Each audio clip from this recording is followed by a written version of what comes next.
Invisibility is something that is way too common amongst women all over the world, no matter where we live.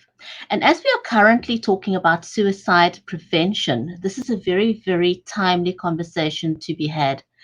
So, what if we told you that you could, in fact, banish invisibility once and for all to become invincible? 29 incredible women action takers from all over the globe have moved from being invisible to becoming invincible.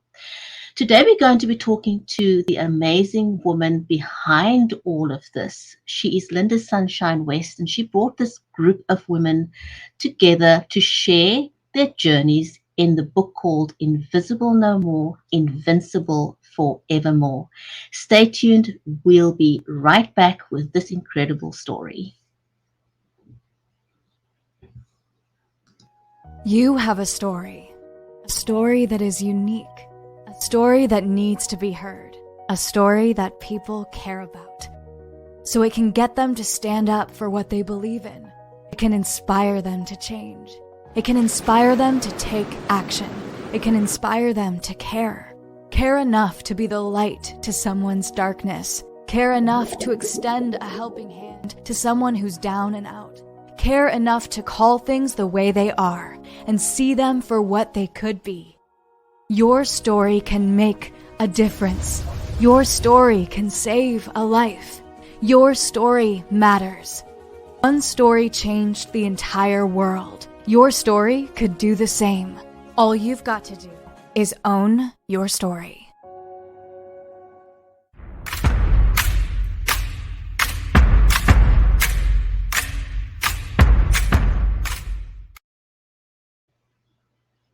If you're just joining us, welcome to Books with Brigetti. I'm your host, Brigetti Lynda from Cape Town in South Africa.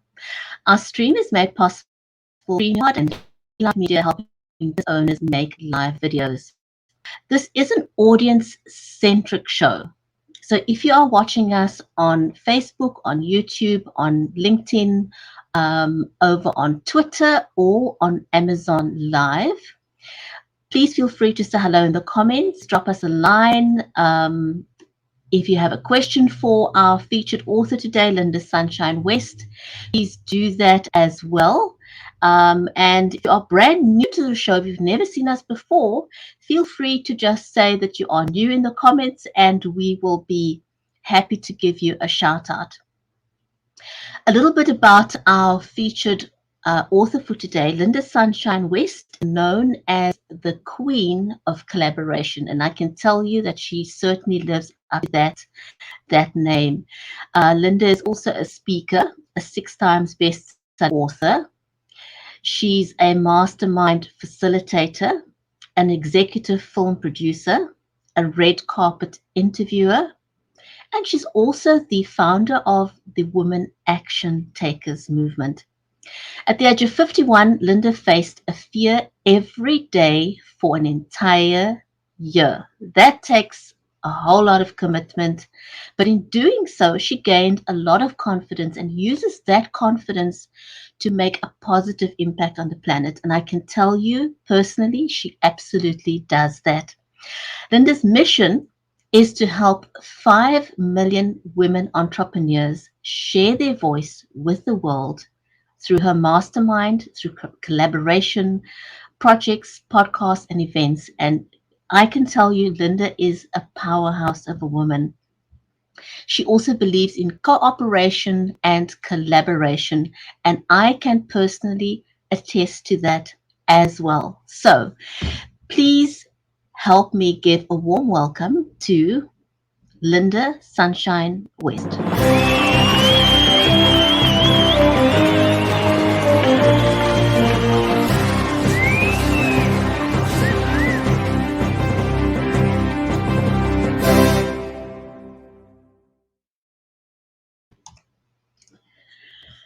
Lynda, it is magical to share the space with you.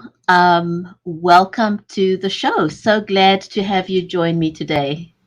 Thanks, Brigetti, for having me. And, it's funny, as you were reading my bio, here's one thing that I've learned is that, our bios are forever growing and changing, if we're doing things in our lives, in our business. And that 6 times best-selling author, like that's old news, man. I'm an 11 times best-selling author and international best-selling author. So I got to update that thing. Thanks for letting me see that. Absolutely. I mean, the list just keeps growing. Yes. We've known each other for a while, and it's been amazing to watch your journey, to see you grow, develop into the dynamic powerhouse of a person that you've become. And a lot of it started with facing your fears. So shall we start there? Sure. How we all have fears. I have fears. I don't, we all want to become fearless, and that's what the conversation is kind of about, and that we can step into that fearless zone. But how do we start? We have to start somewhere. And you started with the year of fears. Tell us a little bit about that. Yeah. And first, we all have fears. Yeah, I don't care who you are, what stature you have. You're a human being. And as human beings, we have fears. The question is, what do you do with the fear when it shows up? Right. So for me, I spent the first 51 years of my life allowing fear to stop me from living. And at 51, what was different then is I hired a life coach, and my life coach helped me to realize that I was letting fear stop me. So when I was done working with my life coach in 2015, just January 1st of 2015, I was 51 years old. I woke up that morning and I said, oh my God, I have so many fears. I'm going to do something different this year. I'm going to face a fear every single day. Now, I had no idea what I was saying, but I made a commitment, and that commitment was to face a fear every day because fear was stopping me from living my life. So I started on that journey, and I did 365 days in a row. I faced different fears, and I'll just share like how that process was. That I woke up in the morning before I got out of bed, because that's when you're fresh and things are just starting, right? Before I got out of bed, the first thing I did is I asked myself one simple question every day, 365 days. And that question was, what scares me? And the reason I asked the question is because what I learned, through the working with my life coach and a lot of the readings that I've been doing these last several years, is that when we ask our brain a question, it tries to find the answer. So I asked that question and I waited till an answer came. Whatever was that very first response was the fear I committed myself to breaking through that day. Like that was my commitment to myself. And it was an incredible journey. I got to tell you, things started unfolding and fast and furious. That's why I mentioned my bio 6 times. Oh my God. That's last year's news, because things are moving so fast. Absolutely. I want to just touch on you engage the services of a life coach. Now, a lot of people may say, well, what's that? And it's not for me. How can I possibly benefit from that? Tell us a little bit about how working with a life coach changed the trajectory of your life. Yeah. Well, first, I was that person too. Like I didn't know what one was. And what happened was I was driving to work one day. I had worked in the corporate world for 36 years. And those 36 years, I had had 49 jobs. So I didn't have a pension. I didn't have a 401k. I didn't have any security, because when you start so many jobs, you just don't gain any security in the job world. So I was driving to work one day and I was like, oh my God, I hate this job. Number 49, I hate you too. It's just the corporate world was just not for me. And so as I was driving to work, I started asking myself a question that a lot of us ask at different points in our lives. And I just happened to be 51 when I finally started asking that question of like, what's the purpose of this planet? Like, why am I on this planet?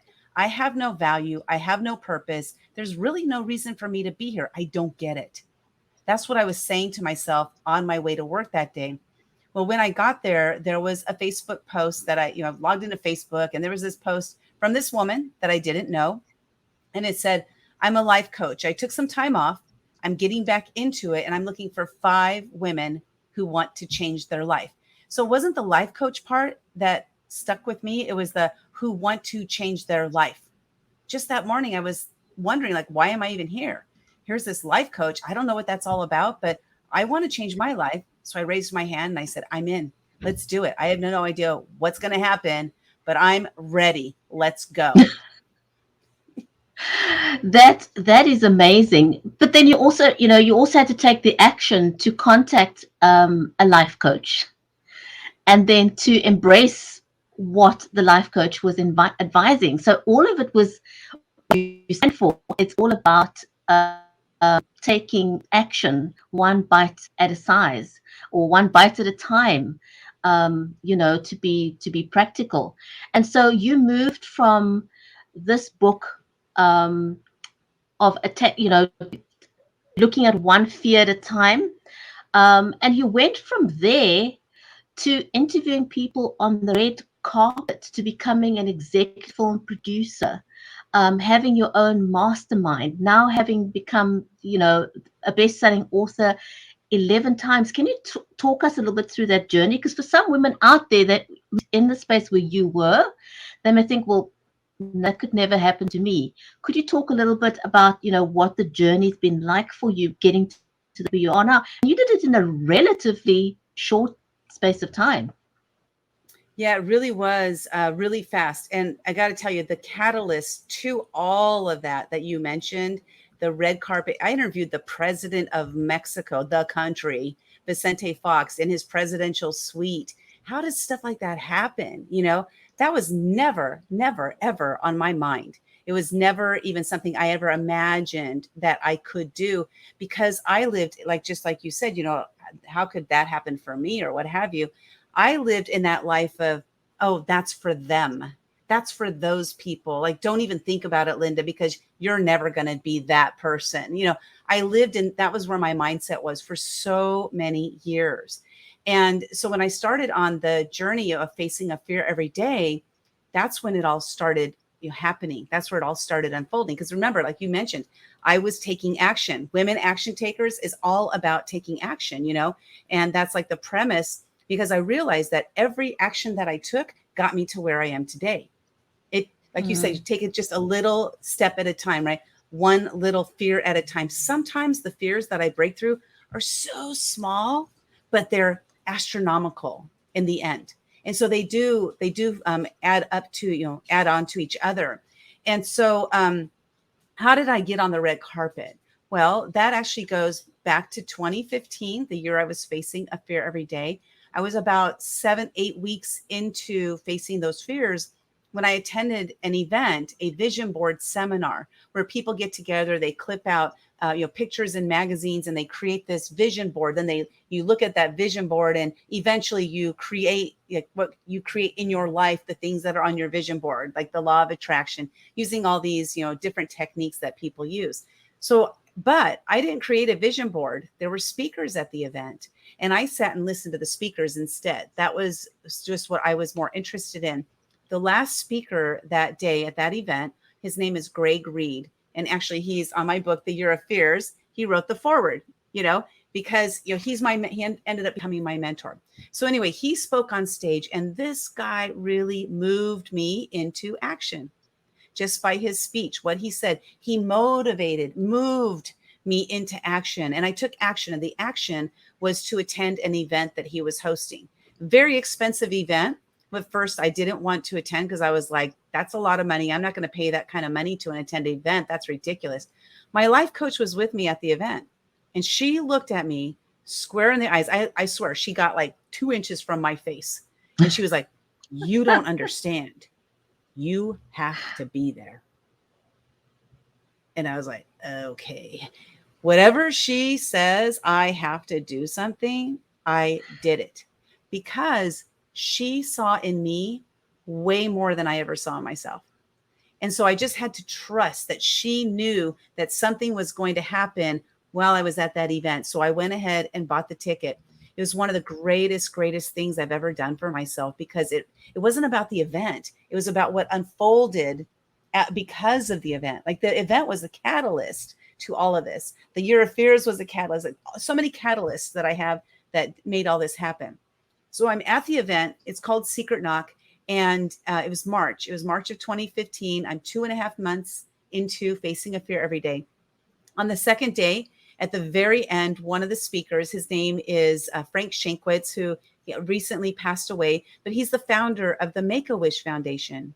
He was up on the stage and he was speaking, giving his talk, talking about his story about how the Make-A-Wish Foundation was created. And at the very end, it was these last words that he said that really made me see that I'm different, just like everybody is different. He said, if I can do it, everyone can be a hero. Because he's always called a hero for the Make-A-Wish Foundation. And I literally sat there in my chair and I said to myself, am I a hero? Can I actually be a hero? And I said, yes, I am a hero to somebody. I am a hero to somebody. Realizing that we all are a hero to somebody. Can we be a hero to somebody's? Yes, we can, but we have to take paths, to make that happen. So it was in that moment that I realized that I am no different than Frank Shankwitz, the founder of the Make-A-Wish Foundation, no different from all the other people that were at that event, the president of Mexico. I am no different than him. The only difference is that they took a different path than I did. And I was not living at my best, like my highest and best person, who I am on this planet. And it was time for me to step into that and start moving that way. So anyway, the third day of that event, again, I'm like breaking through all these fears. The third day of that event, I decided I was going to ask him to be a keynote speaker at my event, Frank Shankwitz, the founder of Make-A-Wish. So I walked up to him and he was in a circle. I call it the circle of death because they're like all over, like 6'6" tall, and I'm 5'3", and they were shoulder to shoulder, these four men having a deep conversation. And I just walked up there and I stood right next to Frank. It was so rude and obnoxious as I look back at it, but I had a goal in mind. So I just stood there and I stared up at him. My fear that day, by the way, was to ask Frank Shankwitz to be the keynote speaker at my event. That was the fear I was facing that day. So I had to make this happen. So I'm staring at him. And then suddenly, like maybe 20, 30 seconds later, he looks down at me. He goes, oh, hi, little lady. How are you doing today? Like that. And because he's like a cowboy, right? And so I said, Frank, you're going to be the keynote speaker at my event. I can't wait to talk to you about it. Like I just like blurted it out. And he goes, excuse me, gentlemen, I'll be right back. I'm going to go have a chat with this little lady here. So we went out and talked for like 30 minutes. He asked me lots of questions. I asked him questions. And that was the start of the relationship. So my point here is that there are a lot of people in our lives that we maybe are fearful of talking to. Maybe we're scared to ask them something. Maybe we're scared to tell them what we're up to.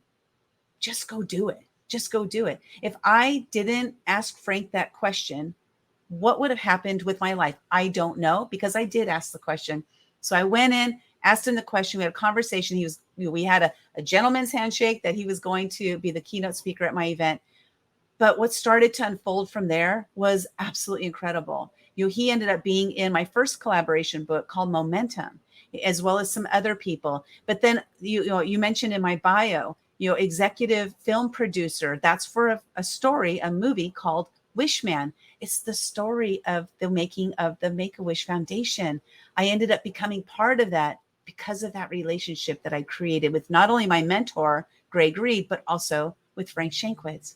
And I have this book here, the Year of Fears. This was my first solo book, my first and only so far solo book, but it's signed right here. You see that signature? That's signed by Brian Smith, who's the founder of UGG Boots, who also became a friend of mine.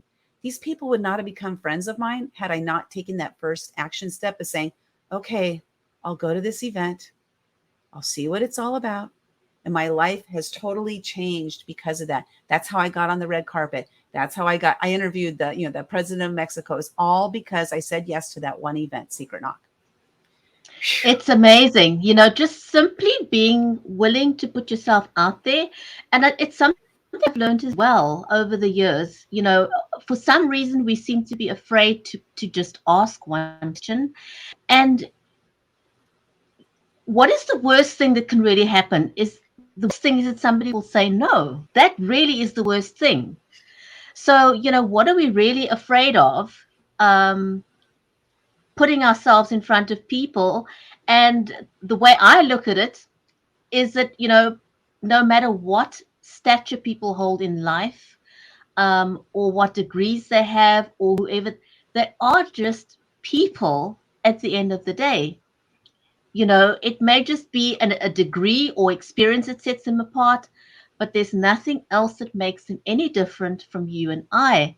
So if you want to approach someone, don't hold back. Just ask. I mean, look what happened. Look how your life has changed from asking Yeah. Oh that my God. one question. Yeah, because being on the red carpet, I mean, that again, that was something that it was never in my mind ever, because that was for those people. And it ended up happening. And then, I interviewed Wesley Snipes, American actor, and Randy Jackson, on American Idol, and Jack Canfield, the Chicken Soup for the Soul, one of the co-authors. I also interviewed Mark Victor Hansen, the other co-author of Chicken Soup for the Soul. And, these are people who have made really big strides in this world. And I could have either let fear stop me from not done it, or I could have said, you know what, I've got fear. I'm going to do it because I'm scared, which is my mantra. I do things because I'm scared, not in spite of the fear, not, to break through it, but it's because I'm scared, because I know this is one thing I've definitely learned is through facing those fears is every time you break through a fear, you know what, you might have the same fear again, but at least you broke through it that time. And then you don't know Yeah, the results you're going to get from it. But there was something you said, what's the worst thing that can happen? They can say no. Well, the word no from exactly. other people, it's them setting a boundary. Really, the word no from other people is them setting a boundary. Now think about this. When people say no to us, what really is the worst thing is our ego is deflated. So we need to get our ego out of it, because our ego is what's making us not ask the question in the first place. If somebody says no, just move on to the next person. Is it really that hard to just move on?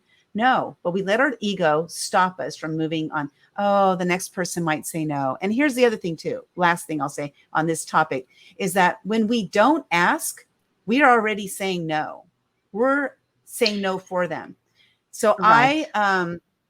I was talking in a Clubhouse room, which a lot of things happen on Clubhouse. If you're not there, I highly recommend it.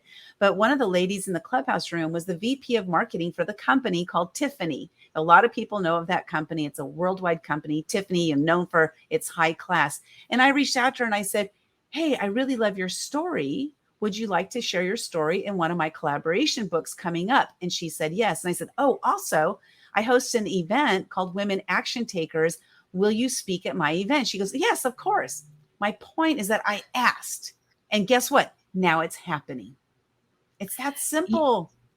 It is. It really is that simple. And the other thing I like to share with people often, as well, is to realize that when somebody says no, if you do get a no, realize that they're saying no to the situation, not to you per se. They're not Yeah. saying no to you as a person. So separate the one from the other, because circumstances, conditions change all the time. A no today doesn't mean it's going to be no tomorrow. So even if somebody does say no to you, don't let that hold you back from asking them again and again and again, Ooh, and because at this is, some yeah. point things are going to change, and that no is going to become a yes. Yeah, and this is a great thing, because oftentimes it's our technique that we use that causes them to say no. Sometimes it's the situation, sometimes it's the day, it's the time. There's so many different factors that go into it. So yeah, realizing that it's not no is not always no. Sometimes it just has to change. And I'll give a great example. Sharon Lechter, she's the co-author of Rich Dad Poor Dad series of books. Also, of Think and Grow Rich for Women and 3 Feet from Gold, some of my absolute favorite books. And I usually, when she comes into town, she asks me to come and help her out at her table and stuff. So I help her to sell her books and stuff, which is a tremendous honor of mine to do that with her. Right. And so I was talking to her and I said, ooh, I'm going to ask her if she'll co-author one of my books with me. And she said no. And she said to me that, I get asked, hundreds of times a month to do these things. So I have to be very specific to make sure that it aligns with my mission. Now, Mm. that the way I approached her was a no. But exactly to your point, Brigitte, is about an hour later, I was talking to her, and so something came up about the book and how 100% of the net proceeds goes to a nonprofit that helps veterans, homeless veterans, get off the streets. And she said to me, this was gold, and I want you to hear this loud and clear. She said to me, you should have started with that, because my heart is for homeless veterans. The point here is that I can't do a cut and paste message to people and expect that everybody is going to say yes to the cut and paste. Some will, some won't. But if you really go to their heart, where is that person's heart? That's where you're going to connect. So if I had started with my message of like, I'm writing a book and 100% of the net proceeds goes to homeless veterans to get them off of the streets and into homes, would you like to hear about the project? She would have said, yeah, tell me all about it. It would have See been how completely different. Exactly. So I heard her loud and clear. And I'm telling you, whoever's listening to this right now, hear me loud and clear, especially if you want to get into the pockets of influencers. They are hit up. I was with Jack Canfield. I took him to lunch one day and we were walking in at this area. And I kid you not, he got hit up at least 50 times by people wanting a piece of him, a picture, him to sign their book, him to autograph a book for them, look at my product. Like, he had so many things that people wanted from him. But when you get accosted like that 24/7, you're going to put your guard up a little bit and be a little bit more cautious. Right. So how do we, as regulars, like regular people, how do we tap into them? We find their heart space and we go there first. It's so beautiful when you do this, because you're way more likely to get a yes. Absolutely. I think that is a golden piece of advice for anyone out there. So before you approach the person you want to get on board a project, go do a bit of homework, find out where their heart is, find out where their passion is, and then approach them. Because you can ask a more you can get to the heart of the matter, as it were, and get a yes more readily. I want to Yep. switch gears a little bit and move Okay. on to your latest book, which is called Invisible No More, Invincible for More. And it's a collection of 29 people's stories, which is absolutely, I'm going to put you onto full screen for that, just so people Okay. can see the book. Invisible No More, Invincible Forevermore. And amazing journey of 29 women. So, how did you convince the first person to come on board to buy into the story? Because it all starts with one person, right? You have to get one person to buy in. How did you get the first person to buy into this book? Well, I'll start with the first person was me. Like, I had to buy into it. Right. And so what happened was one morning about 3 a.m., which seems to be my God taps, he taps at me at 3 a.m. Wake up, wake up. I got an idea for you. And so I was awakened, and that title, Invisible No More, Invincible Forevermore, was in my head. Like, I got to write a book about this and help women to share their stories of them going from invisible to invincible. So I was the first one. And, this cover, I take so much pride in this cover, because this was a vision of mine. And it's just, a woman going from the dark, coming into the light, right? She's out, coming from the shadows into the light. And that's really what these stories are about. Brigitte's story is in here, along with 28 other women that share their stories. And so that first buy-in, which it's interesting, because I don't sell any ideas to anybody. I talk about things, and if people are interested in joining, then awesome, let's go. If they're not interested in joining, it's okay too, but it's like I share the stories of what I'm working on. So the very first person I reached out to was actually an influencer, because I know her. I've known her for a couple of years. Her name is Forbes Riley. She sells products. She sold over $2.5 billion worth of products on like QVC and Home Shopping Channel. And, I saw her as this person that, wow, did she ever feel invisible? And so I just Right, reached out. because I mean, she just seems like an unlikely person to ever Exactly. feel invisible. She's like, I mean, she's got a larger than life kind of persona and always in the spotlight. Exactly. And that's why I was just curious. That question was, so I just reached out to her and I just sent her a text message. I said, have you ever felt invisible? And immediately, I got a phone call. And she didn't text me back. She dialed. She goes, are you kidding me? I feel invisible all the time. She said there was one instance where I was on stage in front of 10,000 people speaking. Like you said, she is larger than life. And I felt invisible. And so the key here is that it's not about being invisible, it's about feeling invisible. And so how do we move out of that state of mind that I'm feeling invisible right now and I want to feel invincible. And so what I found fascinating is that this woman who is like, she's on TV, she's in, news, she's like all over the place. She's all over social media doing live videos. I don't know. She probably does 10 a day. She is out there all the time. How is it possible she could ever feel invisible? So she shared with me her story. And I was like, wow, I never saw it from that perspective. And it was so enlightening. And then she said, oh my gosh, some of my friends, like Hollywood actresses, I'm going to reach out to them and see if they want to be in the book too. So it was cool because she said, I know that they feel invisible too. So it really gave me some enlightenment into, my perception of people. We think But we doesn't that, know.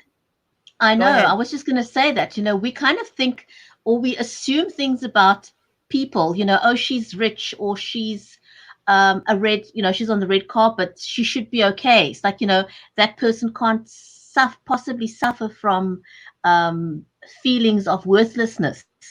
But we don't know people's story. We shouldn't always assume.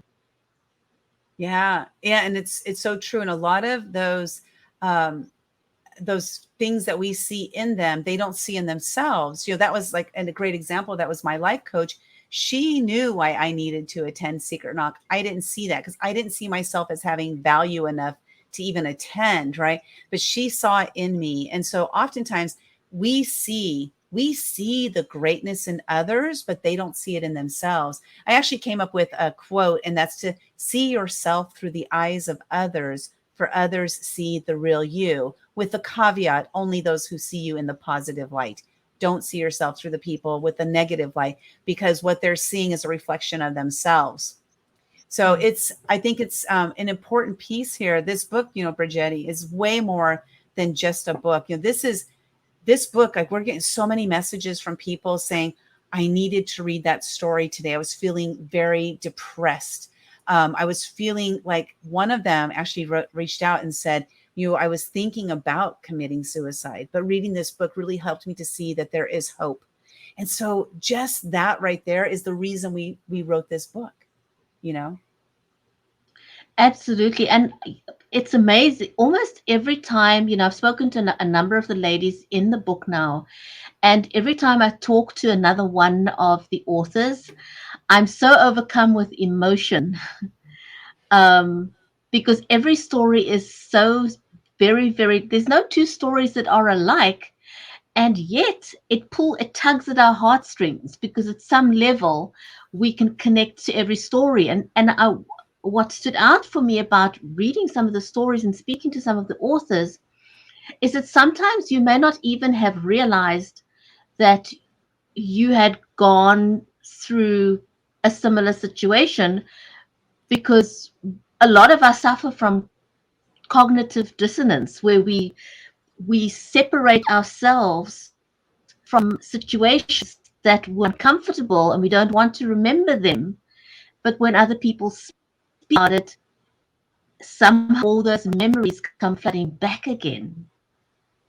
Yeah, and You it's know, interesting because one of the chapters by Amy J. Morrison is called "Putting a Spotlight on the Gaslighter," and it's interesting because I have these chapters memorized pretty much, but I didn't know until reading her chapter, and I've read it many, many times, I didn't know until reading her chapter that my dad was a gaslighter. I had no idea. So read her chapter and find out what a gaslighter is, and then also learn how to get out of that situation. Because these types of people in our lives, they're not serving us, and it's okay. We can get away. And it's really interesting how the chapters, just I was reading them, some of them reading them with tears in my eyes. Like I couldn't get away. Like you said, they overcome with emotion, but it's good emotion because we're seeing that they went from that point in their lives to where they are today. And that also maybe we're seeing in ourselves that I need to get out of the situation I'm in today as well to live that Mm, invincible life. absolutely. And Tish is just agreeing with what you're saying. She says sometimes it takes more than just a few times for it to click. We don't always get it. And also a lot of terminologies um, we didn't have when we were growing up. I didn't have it. I didn't know the term narcissist or gaslighting, or a lot of the other terminology weren't part of our vocabulary, and we didn't recognize that we were experiencing those kinds of relationships um, Yeah. until more recently. So it was quite a revelation, sort of realizing, oh my goodness, that's me. I see myself in that picture.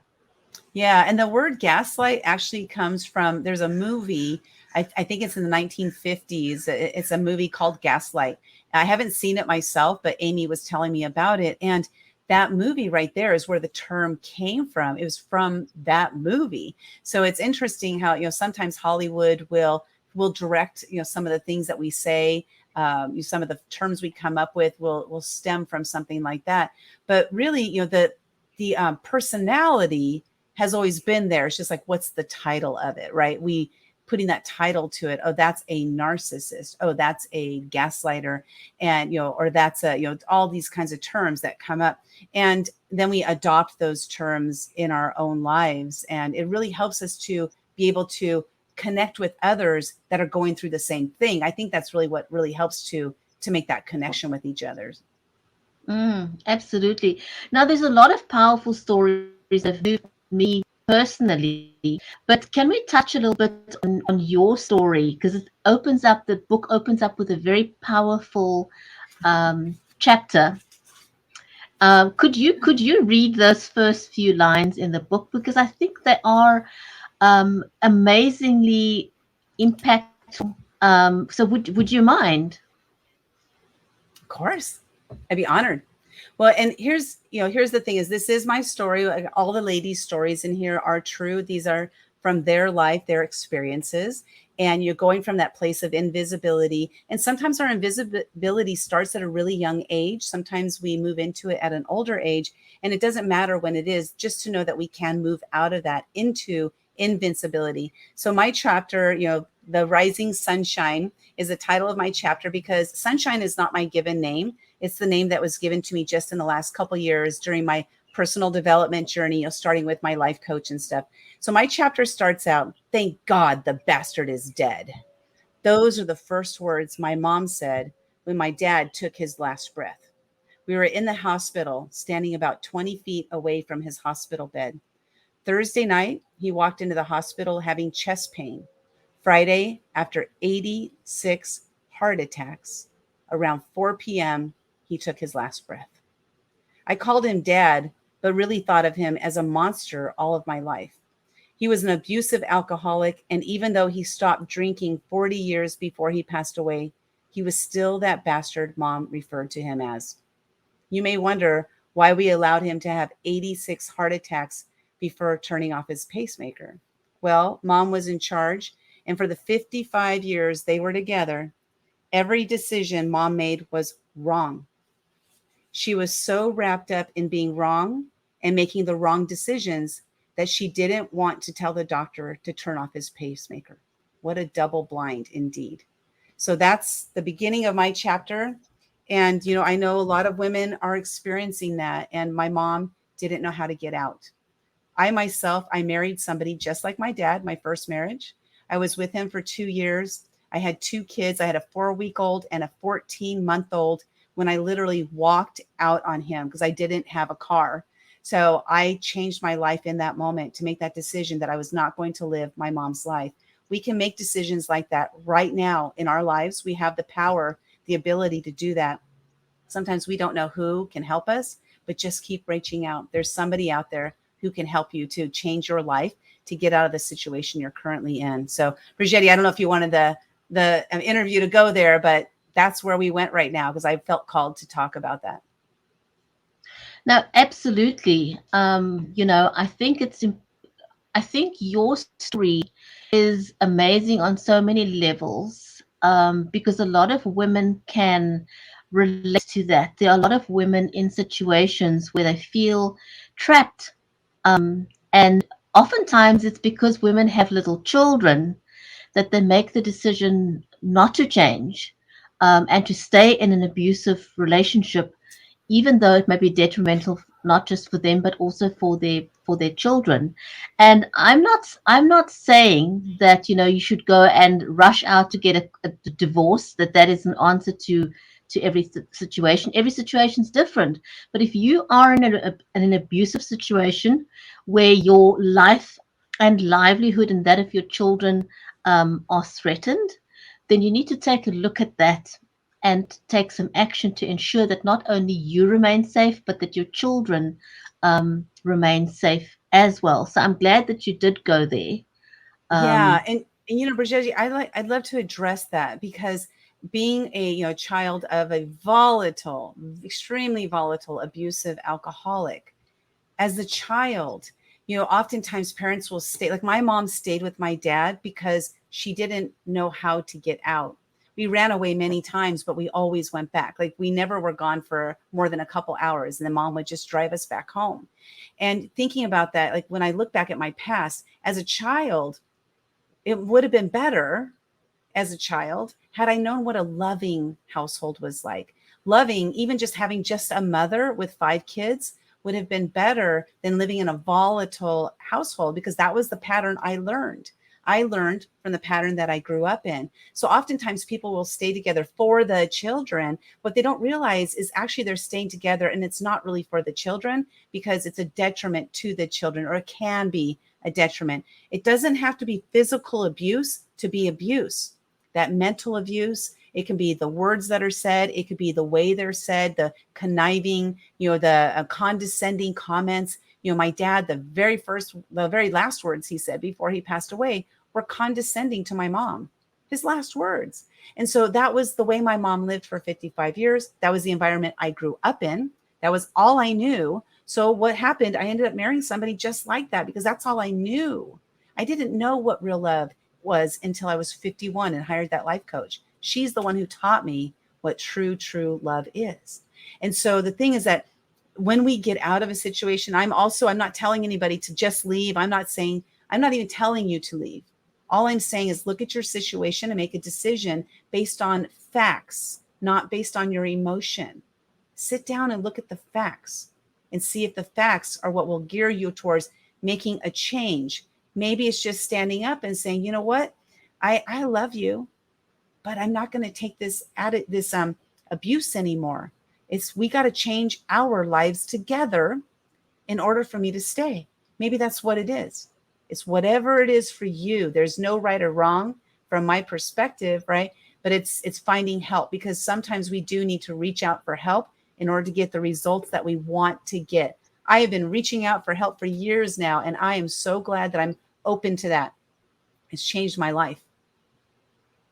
and if you're watching the show live or on the replay, Um, I want to encourage you to read this collection of stories in Invisible No More, Invincible Forevermore, because it's 29 different stories of women from different backgrounds and different situations.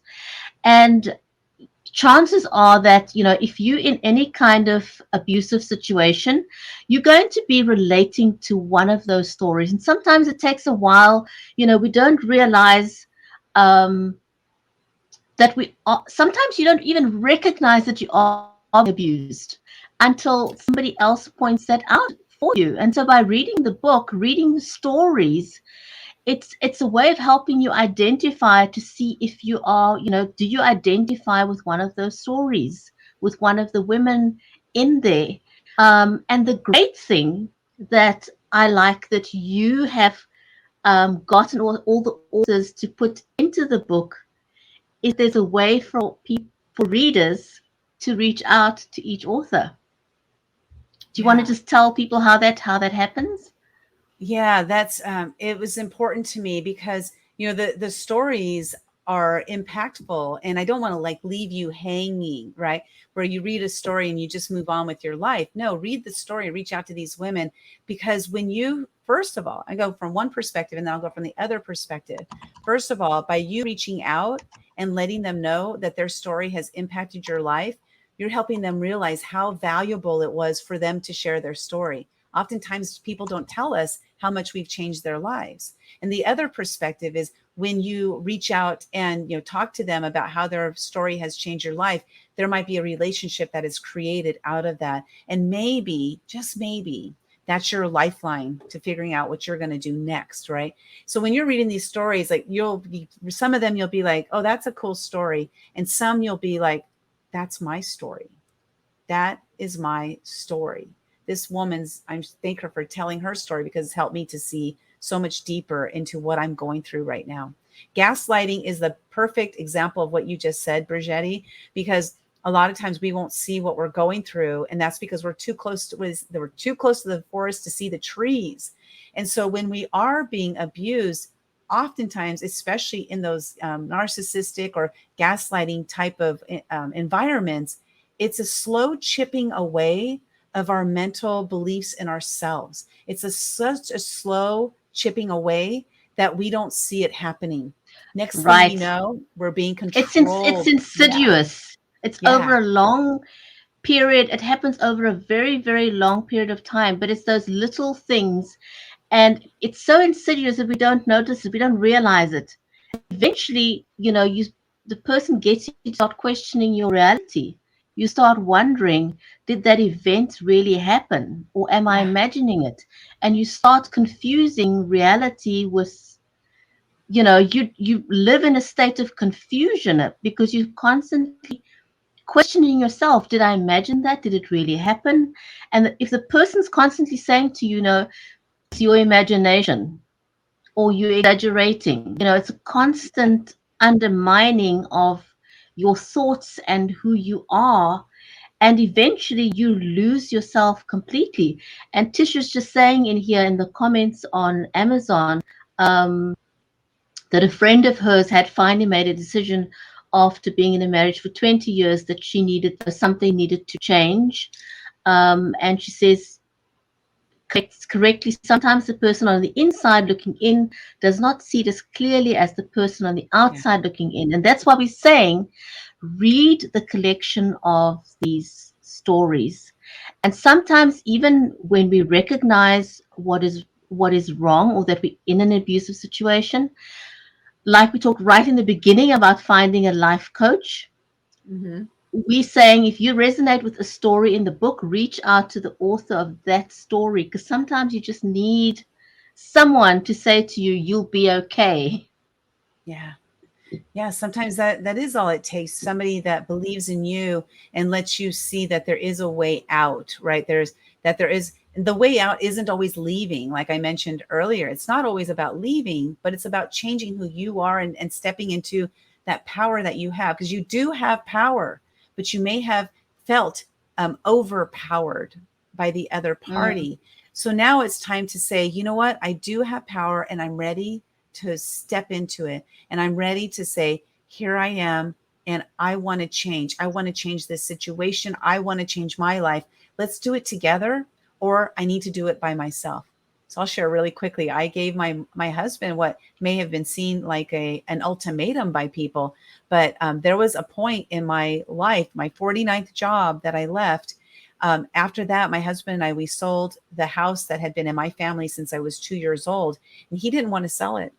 And I said, you don't understand. I got to sell the house with or without you. Now, we had been together for over 25 years by that time. I love my husband. He's amazing. My second husband, not my first one. My second husband, absolutely amazing. And it was like I was saying, I need a change. I cannot live this way anymore. So I am going to make a change, and it's either going to be by myself or it's going to be with you. And it wasn't an ultimatum, because this was me stepping into my power and saying, this is what I need out of my life. Now, if he had said it's going to be alone, go do it yourself, then I would have owned up to that. And I would have said, that's it. That's what it's going to be. Fortunately, he said, okay, let's do it together. Let's make this happen. So I'm very fortunate to have the husband I do have today, not my first husband, my second husband. Well, that is, and that's what it is like, any partnership, we want to move together as one to be on the same page. And what an amazing blessing it is to have a life partner that's on the same page with you, where you can have the same goals, someone who loves you unconditionally, because we all deserve that. We all deserve to feel loved, to feel secured, and that we're pulling together as a team. So if you're in a situation right now where you feel that, your life, your livelihood feels threatened, it doesn't feel good, read the book, read the stories, reach out to one of the authors in there. As Lynda said earlier, the website is on there for every single author. So reach out to the person that resonates with you, because I can almost guarantee you that you resonate with one of the ladies, because that's just how diverse the stories Yeah. in the book actually is. Lynda, just before we wrap up, do you have any final thoughts that you'd like to share? Yes, definitely. Thank you first, Brigetti, for having me and for all that you've done to help us to promote this book and the other books that we're working on. I truly am blessed and honored to know you. One thing I would say is, I know this is a suicide prevention. This is Suicide Prevention Week, which I think ends tomorrow, I think, but also It's suicide I prevention, think it's the whole month is kind the of whole month. Yeah. of awareness, the whole Yeah. the whole month. Yeah. Suicide prevention awareness. Yeah. So definitely this book, and this is not to promote and sell the book. This is to put the stories into people's hands. If you know of a homeless shelter or a battered women's shelter, especially, that's the one I really, really think about, is, buy 10 of the books and drop them off at the shelter nearby you, because there might be one of the women that's in that shelter that could read the stories and be like, there is hope for me. This is not my lot in life. This is not where I'm always going to be. Sometimes we need that beacon of hope that helps us to see that this is not the permanent situation that I'm in, that there is a way out, and I'm going to make a change in my life. And I just think, just go and buy those books and deliver them to them and help to make an impact, a positive impact in their life. Thank you so much, Jetty, for helping us to share this awareness about this book, helping women to move from that place of invisibility into invincibility, to live the life they are truly, truly meant to live. Absolutely. Lynda, before we close, I want to acknowledge a comment made by Tish, because it's a very relevant comment. We've spoken about relationships, more in particular, partnership relationship, husband, wife kind of relationship. But she also, Tish says on Amazon, she says, yeah, it's not just domestic relationships, but sometimes it's work relationships you have to separate yourself from. And it could also be friend relationships. It could be any kind of relationship. When the person is trying to bring you down, and you know that relationship is not good for you. So any kind, and I think the book expounds on that as well. It applies to any kind of relationship you have with any kind of person, whether it's work, business, or your personal love life. It applies across the board. Yeah, definitely. And it's I'm going to give it just a short story. I've got stories related to all of these things, by the way. And I don't think that's any coincidence. I think that's, this book came together because of all these stories that I've experienced. I was working one of my 49 jobs, and this woman there, really, really sweet woman, just such a great, sweet woman. And her boss, a male, said something to her. And I was standing there and I was like, thinking to myself, how is she taking that? Like, how can she take that kind of, what he said to her? And I just looked at him. I said, You never speak to her that way again. And this is a boss, and I had no right saying this, but I had every right saying this. I said, you never speak to her that way again. That was condescending, and she is doing the best that she can. And I was so mad that I just walked away, and I went to the boss's boss, and I walked over to the boss's office to tell on him. I was standing up for her. And he came running after me.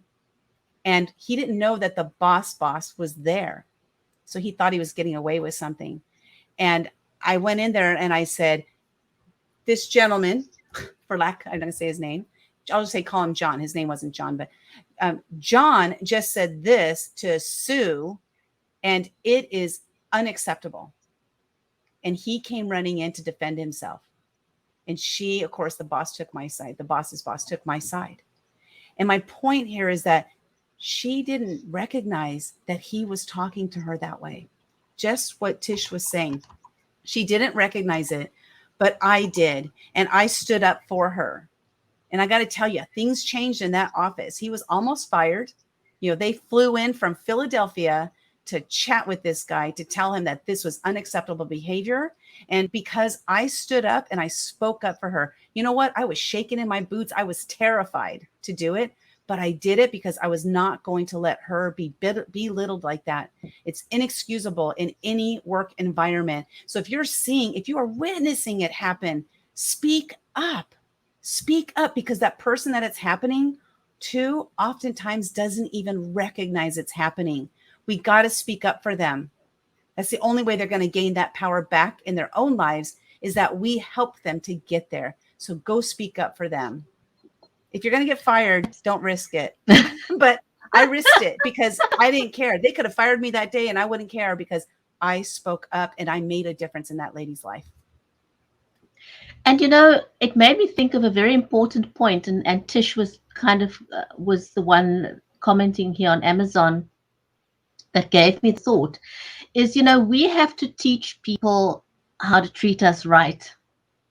Yes. And if we don't set the tone, or if we don't respect ourselves enough, other people are not going to respect us.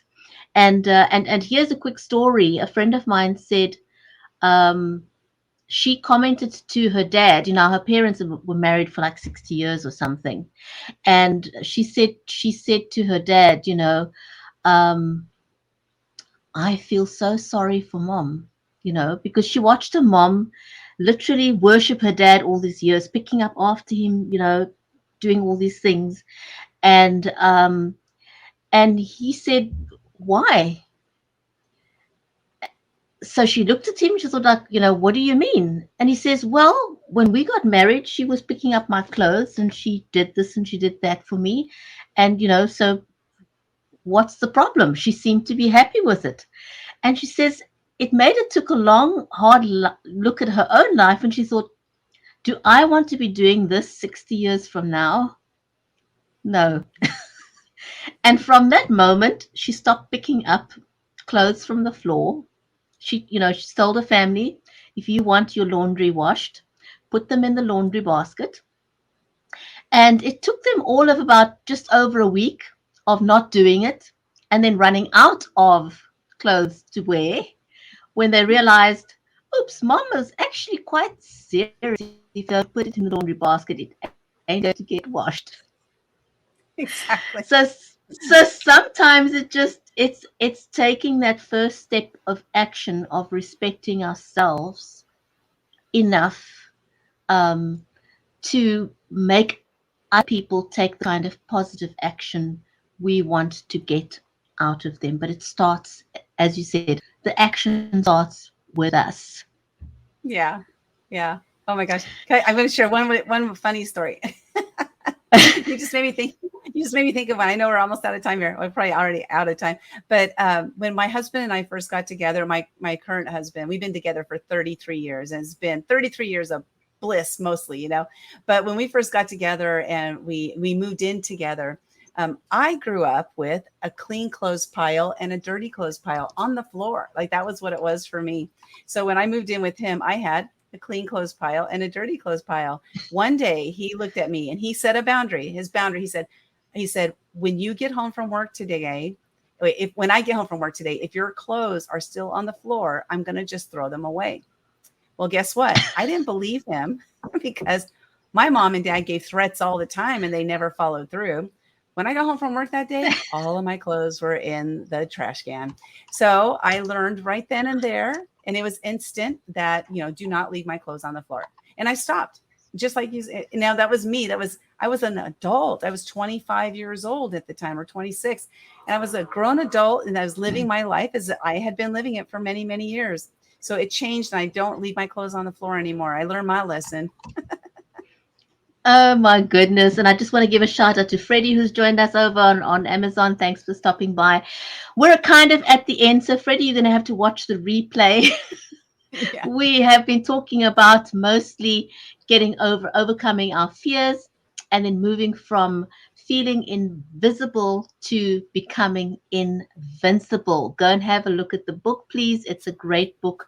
And it's not only for women, but also, even though the stories are about women and from women, believe me that there are men that can also benefit from these stories, because the situations that talk about can happen to men as well. It's not just a woman's book. Do pick up the book, and if also share it, buy it for people that in your life, or if you want to buy a couple and give it to a shelter or people who need it. And one last thing before we close off, the proceeds, 100% of the proceeds of this book goes to a non-profit called Dress for Success. So when you buy the book, you are supporting not just the women who told their stories, but you financially supporting the non-profit Dress for Success. So with that, a huge big thank you to our audience. You've watched us on Amazon, on Facebook, on YouTube, on Twitter, on LinkedIn. Thank you for having joined us. Lynda, a huge big thank you. It was an honor to be able to share the same space with you and to share your story with others. So thank you, everyone. Stay safe. Until next time, we'll see you back again on Books with Brigetti.